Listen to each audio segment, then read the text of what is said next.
Good morning and welcome to my kitchen table. I'm Anna and I'm here today to talk about, well, hello, Luna. Luna's here with me too, to talk about the holy, sacred dark.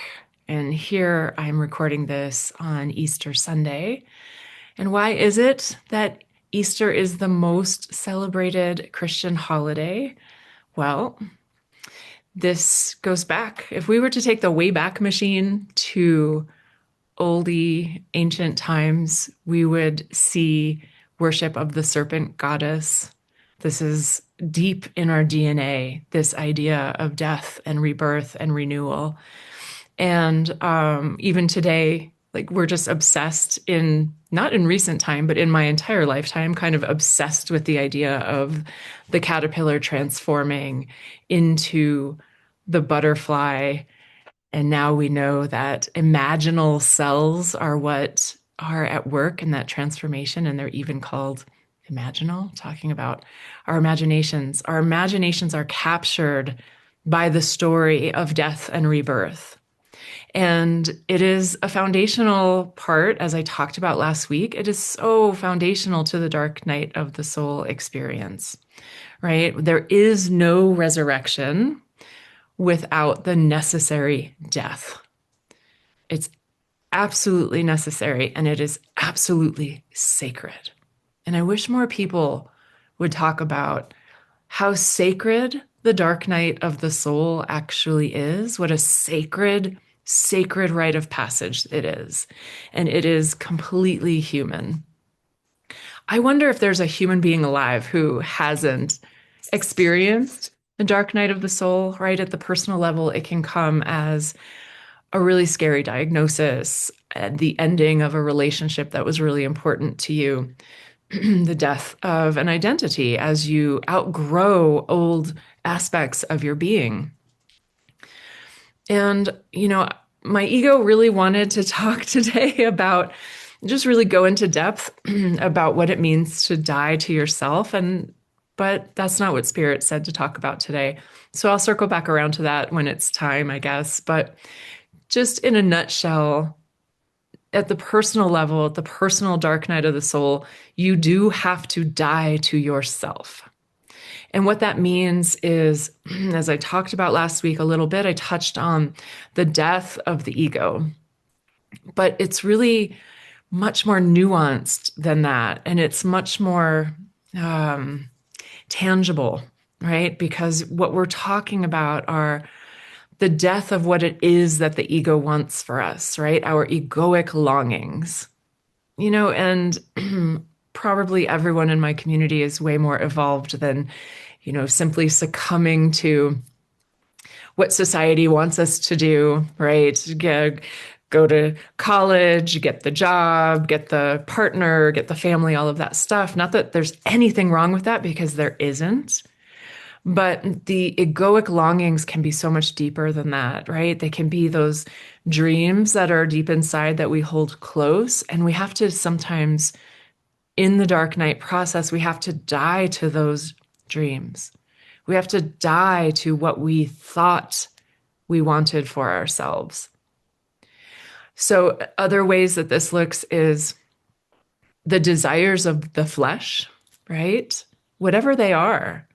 The flesh may want to travel and see the world, but spirit might have a different calling for you.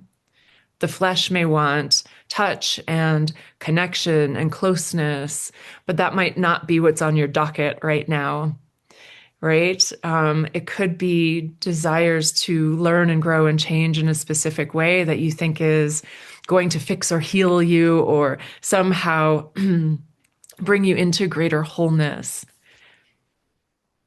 Sometimes all of these have to die, and it's hard. I think the death of the dream is one of the sadder parts of the dark night process. And in another way to really think about, and I also talked about this a little bit last week, is the death of any kind of identity that keeps you attached to this surface reality, which is not true. This reality, however persistent it may be, however beautiful it may be, is not necessarily real. It's not necessarily the truth. And we have to say goodbye to or let die and fall away anything that obstructs your felt sense of your divinity. So if there is anything that blocks you from feeling the light of love inside of you and all around you, it's not the truth and it's not here to serve you. And even some of those things can, we can get attached to. That's why it hurts. That's why it's sad. We get attached to the dreams that we had for our life, the desires we have for our life. And so when we're thinking about the collective dark night of the soul, the things that do have to die are less personal and maybe a little bit less sad at the surface. But there's a real loss of, perhaps there can be a real loss of a sense of stability, a sense of perceived safety. And I do say perceived because what we thought makes us safe actually, generally speaking, does not. It's our concept of it, our desire for control and to know outcomes that makes us feel safe. But the actual things, they don't really. So, death of systems, we're seeing the collapse of systems all around us. It can be scary. It can also be exhilarating because we know in our bones that those systems are dehumanizing, are hurting us, they're hurting the planet. And so, but we have to go through this death, and it can be unsettling, to say the least. Of course, what has to die are these abusive power systems, including, and the systems, I'll use the word systems, but we're also talking about individuals. We're talking about organizations. We're talking about governments. The whole spectrum of abuse needs to die. It needs to die. So any institution of control, and let's be real, like we've been indoctrinated to think that these institutions are here to keep us safe. But what they are doing is infantilizing and disempowering us and removing our sense of personal agency, in some cases, removing free thought and free speech. And right now, I think the big come to awareness and awakening is really around anything that dehumanizes. Very, very sad to me when I do tap into what's happening in the world and I see the level of dehumanization that's happening on the planet and how any human being can cease to see their brother and sister in another. It's heartbreaking to me.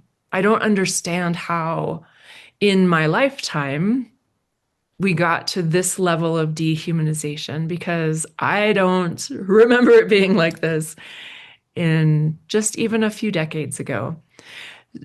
So that's, we've become kind of inured to this. All of these ways that there's been this gradual erosion of a sense of shared humanity. And what gives me hope and faith is that people are waking up to this and people do want to have a different experience. And the division that we see, especially in America, is pretty much at peak right now, but I don't think it's going to last. I don't think it can last. And I hope enough of us are waking up to this reality that divided we fall. And this is all by design.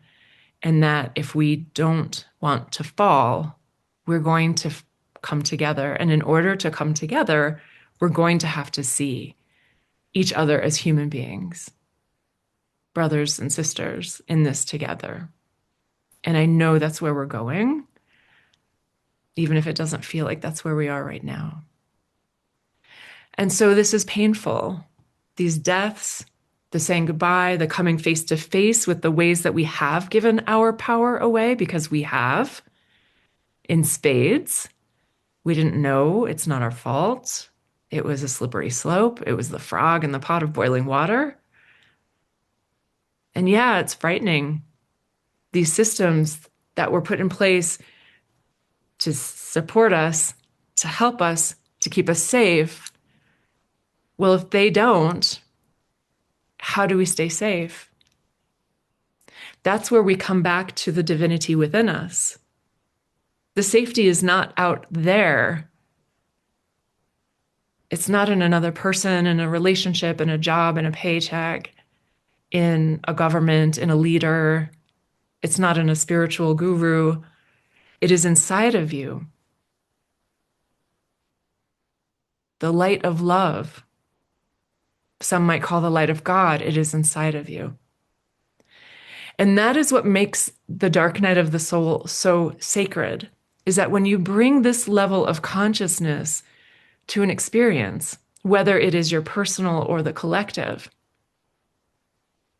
you get necessarily exposure to the divine within you calling you further into what can feel like extreme darkness. And to be clear, I do not mean evil when I speak of the dark night of the soul. It is not about evil, but it is about our shadow. It is about the parts of ourselves, personally or collectively, that have been disowned. And yes, it's unmooring. And yes, it's ungrounding. And yes, we don't know where this path is leading us. But it is sacred when we can bring that consciousness to it, when we can bring that open curiosity to it. It's deeply beautiful and powerful.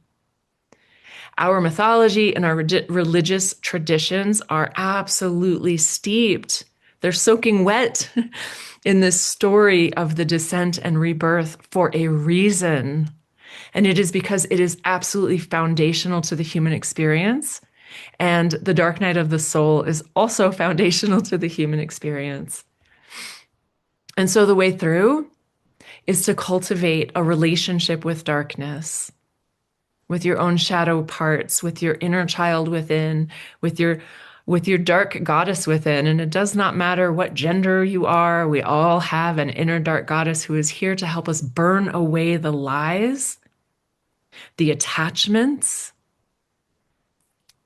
and burn away everything that is misguided about who we are and how we're here to be on earth, why we're here, all of that.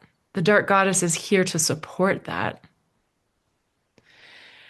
And when you can cultivate a relationship with darkness, and that can mean sitting outside, taking a walk in the dark, doing your shadow work, doing your inner child work, what it will do is it will make you immovable in these times, resolute. You will not waver from love. Okay, that's not true. It's scary, and sometimes you will waver from love, and it's hard. It is hard. But you will come back to it, and you will come back to it, and you will come back to it. And you will, through this process, remember your divinity. And when you do remember your divinity, everything is going to change. And we're going to change the world in this way.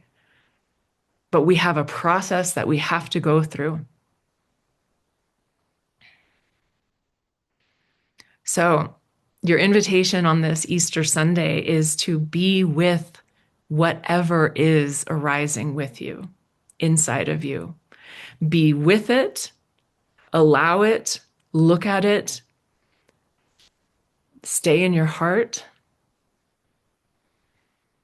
and notice, begin to notice anything that deflects your inner felt sense of your divinity. And if you cannot feel your inner divinity right now, keep trying, breathing into your heart. Imagine the light of love all around you and breathe it into your being.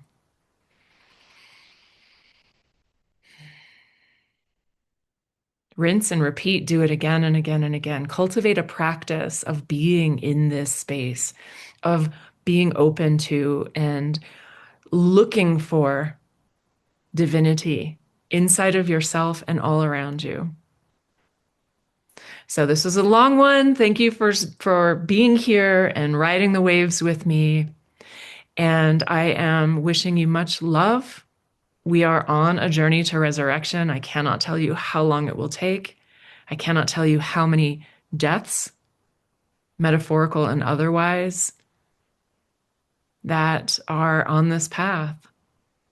But I can tell you without a doubt that it is sacred and holy. And thank you for being on this path with me.